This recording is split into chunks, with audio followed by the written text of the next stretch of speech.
I have unlocked the door to the umbilicus. You are free to enter. Once you have what you require, I'll see it sealed once more. Until then, I will remain without.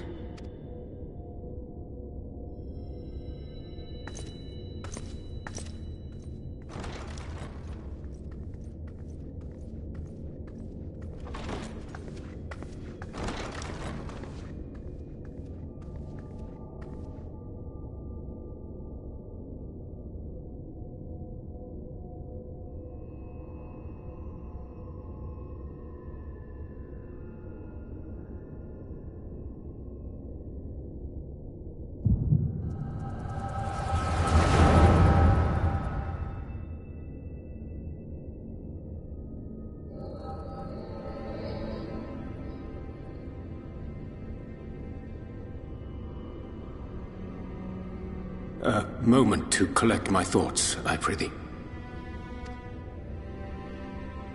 Thy true name is Grahatia, then?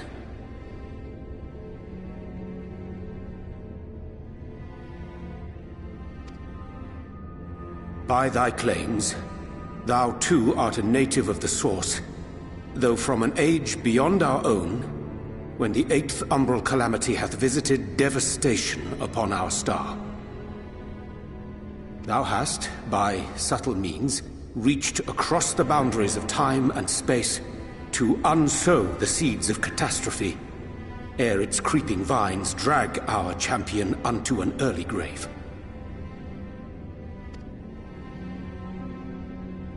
In essence, yes. A difficult story to swallow, I am sure.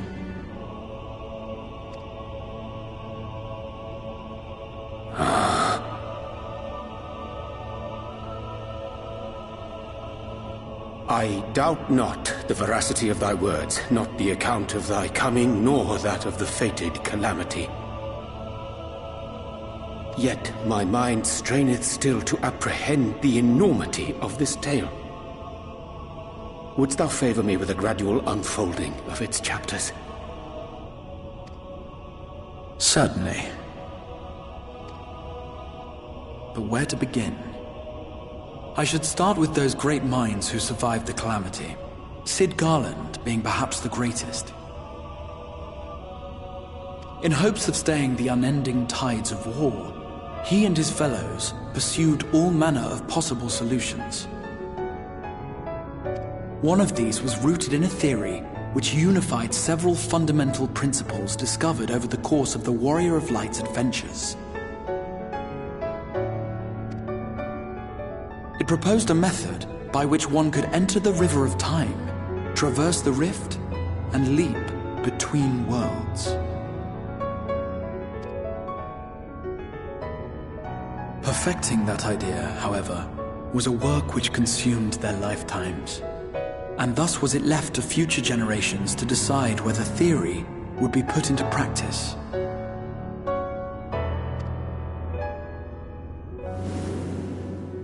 But all the while, the world continued to burn. Hope was a feeble outpost, beset on all sides by thievery and misery and murder. People cried out in despair, "There is no hope, we are finished. Mankind is finished."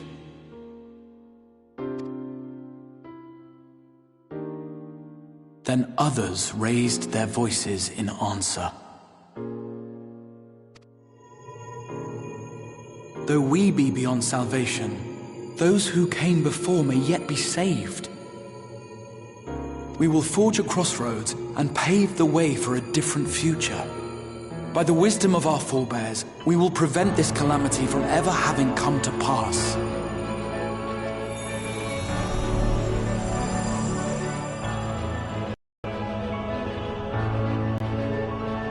The fighting went on unabated.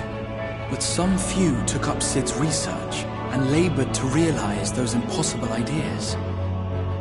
After 2 centuries of labor, their descendants finally succeeded in awakening the Crystal Tower, an integral part of the process, and, in doing so, roused its caretaker, me.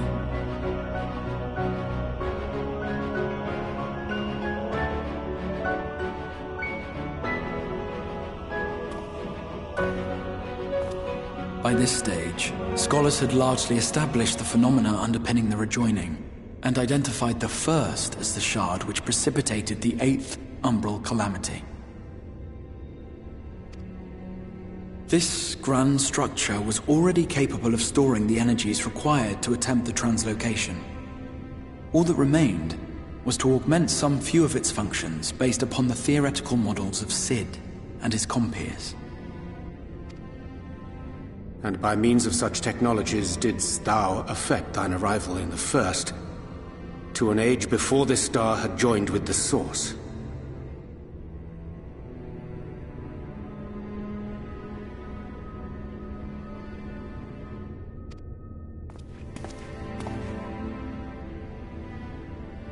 Some while before, as it turned out.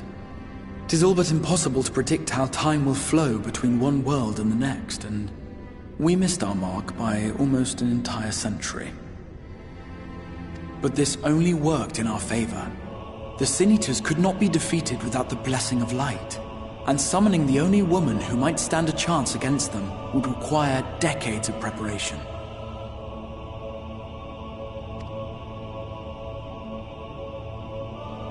An undertaking of scarce credible endurance. That thou hast kept thy plan from falling into disarray these many years bordereth on the miraculous. Yet howsoever history be rewritten, thy present self was shaped by events which followed the calamity. Should said catastrophe be averted, the very skein of thine existence will unravel. I am aware of the consequences. 'Tis for that very reason Sid and his colleagues bequeathed their legacy as an offering, and not an edict. To give all of oneself for the happiness of others, and with no promise of reward, 'tis a hard thing to ask. Harder still for those condemned to survive in a world which pitted brother against brother. Indeed, you are right to call the execution of this plan miraculous, though the force which held it together was nothing so inexplicable. It was her. The warrior of light has been our unbroken thread.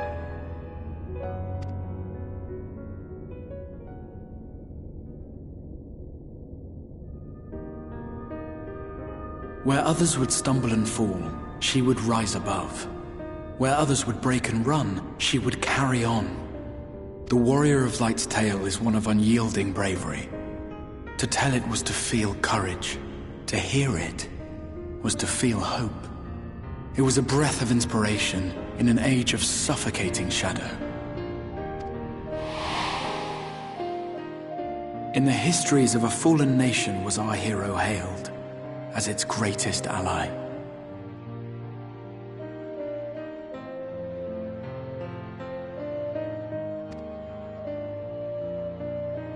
In the time-worn pages of a noble's memoirs were her deeds joyously retold.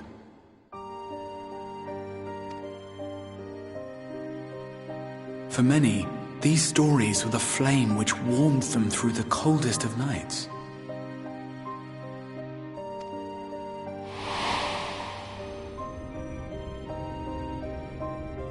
And so it should come as little surprise that the plan found no shortage of volunteers, concerning as it did the Warrior of Light herself. It was their chance to add their own verse to the hero's saga. She was the lodestar that brought them all together, to send their final message back through time and space to her.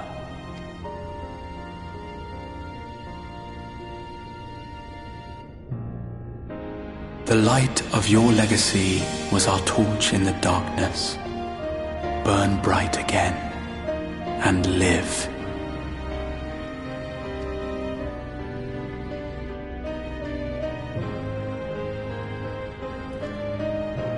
I am merely the bearer of that wish, come to ensure it is safely delivered.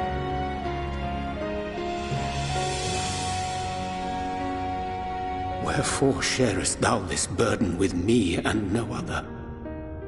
What wouldst thou have me say? That you will be my accomplice? 'Twas you yourself who convinced me of your suitability when you spoke of how you learned of the Flood and of your part in arranging Minfilia's journey to the First.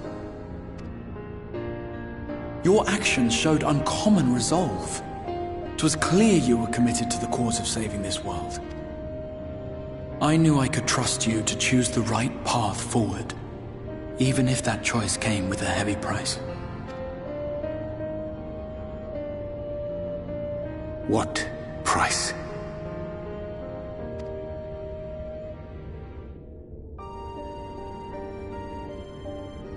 When all is said and done, and the last of the Light Wardens lies slain, I will absorb their corrupted ether, and then I will die.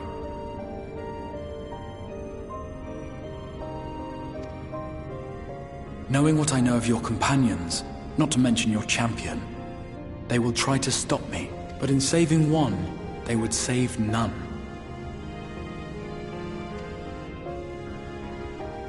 Therefore, I implore you to aid me in concealing my identity and ensuring this tale ends as it must. To this end, I would have you take what I have told you of the Calamity and make of it a portent. A prophetic vision you beheld in the swirling chaos of the rift.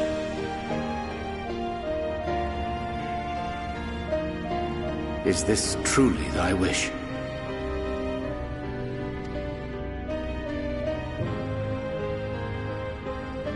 History remembered the Warrior of Light, as I knew it would. And I will suffer no other to rescue the champion whose star has charted my course.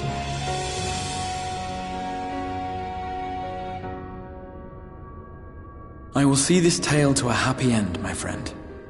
There has been enough tragedy.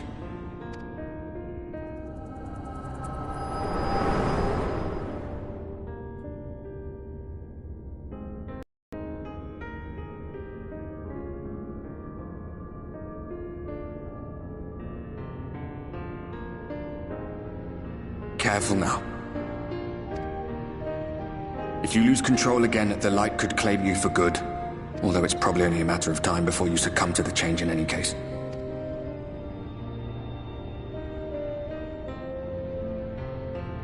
What do you mean to do?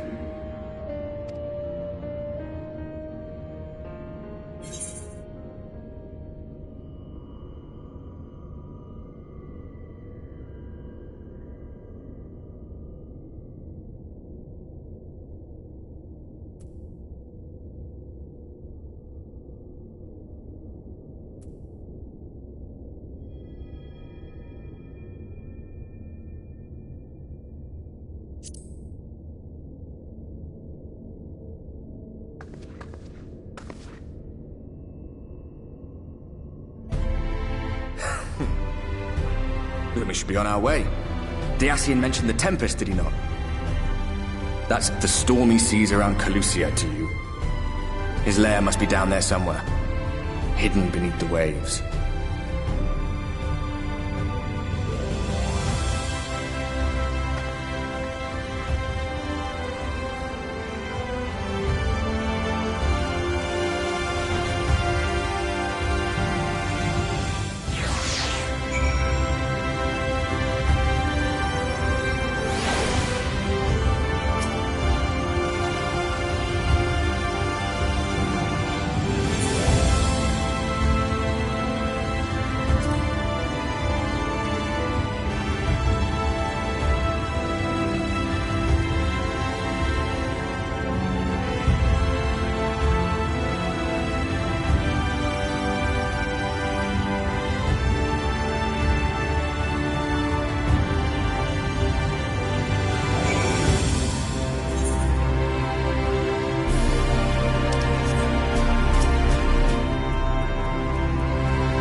Ah, we have found thee.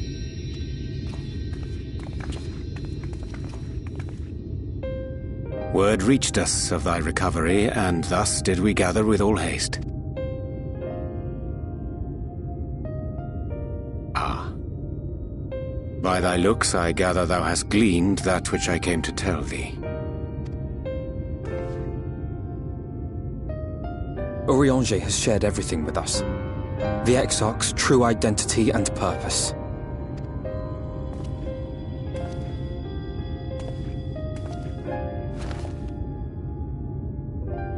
I offer no excuses. When I agreed to aid the Exarch with his plans, 'twas in full acceptance of the condemnation I would face when my duplicity was laid bare. Yet it is not rancor, but resolve that I sense in thee. Thou art fully intent upon walking thy path to its end, art thou not? If thou canst forgive my deception, or, failing that, set aside thy displeasure for a time, I do beg leave to follow thee. What strength and wisdom I possess are thine to command.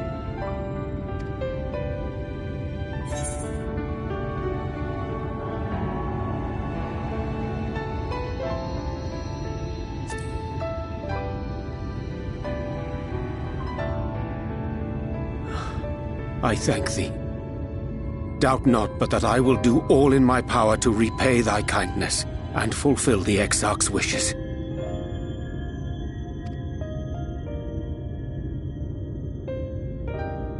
I'm sorry, but I don't think this is a good idea.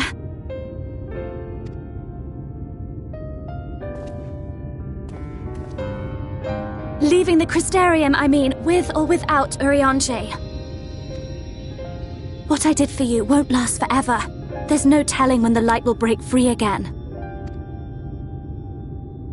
Please, you must stay here, at least for a little while longer. We will find a way to cure this, I promise you. How can you make promises? We don't even know where to start. Alize, please. You know Reen was only trying to help. Of course I know! I know only too well! But making promises you have no way of keeping is not a kindness. It's a lie. Plain and simple. We've all searched high and low for an answer, and every one of us came back empty-handed. I am not about to stand in her way now. Not after failing her in her hour of need. No, the least we can do is...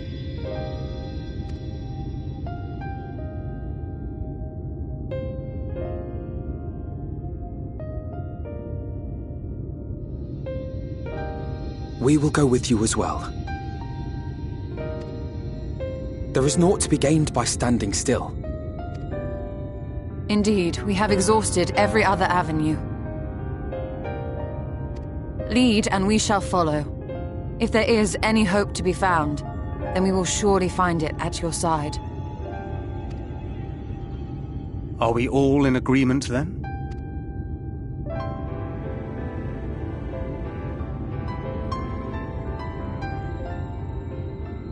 Is there aught we can do to help?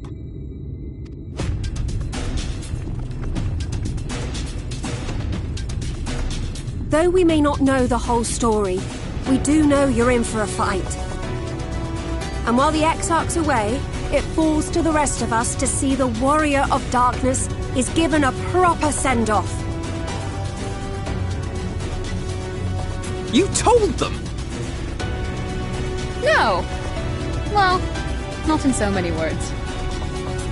Aye, we didn't need it spelled out for us. When the night sky appeared over whichever place you went to, it was harder not to put two and two together.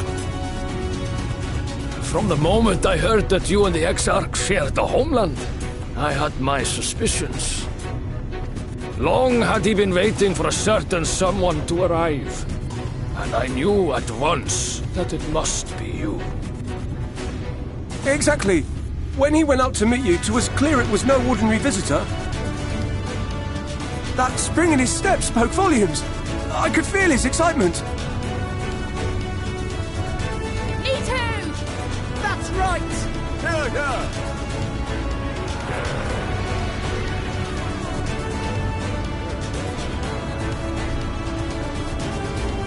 We do not fully understand where you or the Exarch hail from, or why you've all done so much to protect us. But we are deeply grateful nonetheless. So, if there is anything at all we might do to aid your journey, you need only name it.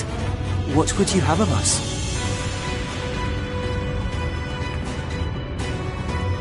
You might have invited them to join us, where there are not so many. But come, they are waiting. What is your will, O warrior of darkness?